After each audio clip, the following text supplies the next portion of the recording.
فقررت ان هي تبعد عنهم. وفي يوم من الايام اتصلوا بيها وقالوا لها احنا عازمينك على حفله في الساحل الشمالي، وفي نفس الوقت عايزين نصالحك.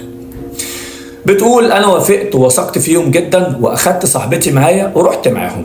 وفعلا رحنا الحفله، كنا راكبين عربيات وكل واحد يعني مثلا يعني كل 4 في عربيه، والمفروض ان هي كانت راكبه يعني في الباب اللي قدام او العربيه من قدام. بتقول رحنا وحضرنا الحفله، واحنا خارجين من الحفله انا كنت ماسكه التليفون بتاعي وبصور ستوري، عشان خاطر انا بحب اصور الشمس وبحب اصور الشروق او الغروب والحاجات دي، هي بتحب الحاجات دي. فبتقول انا فجاه كده لقيت حد خبطني على دماغي ومش شايفه قدام مني، ففكرت ان هو مطب، لكن بعد كده الدنيا اسودت قدامي وما بقتش شايفه حاجه. وفجاه صحيت من النوم لقيت نفسي في مستشفى في عنايه مركزه. لما جيت عشان اقوم لقيت الممرضه بتنادي عليا وبتقول لي استني ما تمشيش، مامتك جايه عشان تاخدك. وبالفعل ماما جت اخدتني وقالت لي يلا بينا عشان نطلع